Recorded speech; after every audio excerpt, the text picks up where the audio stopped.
Welcome back, Pre-Calculus. Here's the last video for section 7.1.1. We are going to need to rewrite these equations into standard form, and to do that, we're going to have to complete the square, which is probably something you haven't thought about maybe since the fall. But you saw it in Algebra 1, you saw it in Algebra 2, so hopefully this third time around it won't be so hard. So remember, we want to get x's and y's on opposite sides of the equation, and then whichever has a constant is going to go with whichever one's not squared. So since y is squared, I'm going to move everything else over to the other side. So I get y squared is equal to negative 12x minus 24. I can factor out that negative 12, and I get x plus 2. And you're saying, but Miss Harris, we didn't complete the square. Well, we start off light, right?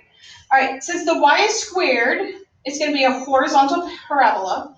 And since my 4p part is negative, it's going to open to the left. All right, let's find one a little more challenging. The guys that have the variables in common are going to stay on one side. Everything else is going to go to the other one. So x squared minus 10x. I'm going to kick 6y to the other side. And I'm going to complete the square over here. How do you complete the square?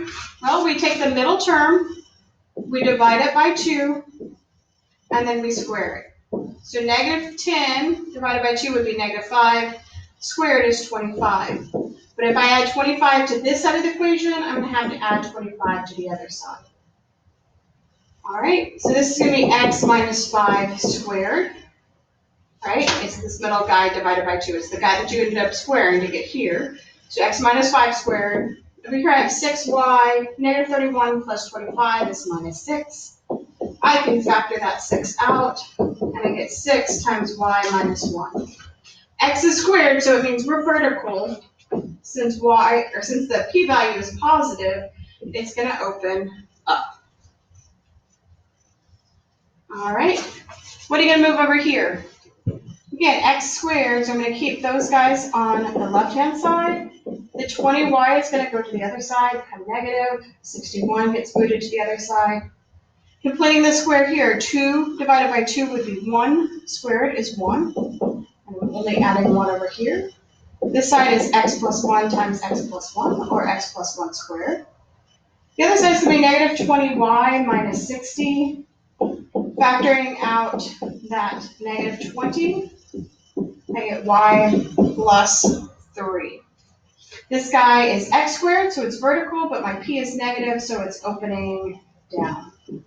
Go ahead and try to pause the video, see if you can come up with number 9. Come back when you think you have it. All right, welcome back. I've got y squared, so anything with a y in it is going to come over to this side, so minus 14y. Leave space to square it. The 2x is going to get booted to the other side and become positive.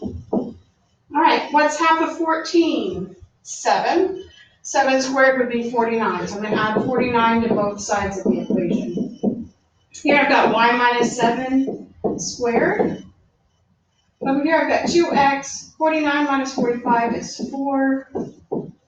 Factoring out that 2, I get x plus 2. It's y squared, which tells me it's a horizontal parabola. Since the p is positive, it's going to open right.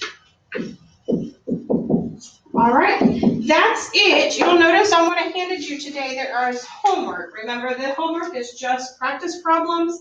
However, I strongly encourage you to try them, ask me questions on them, because your quiz is going to be very similar to these guys.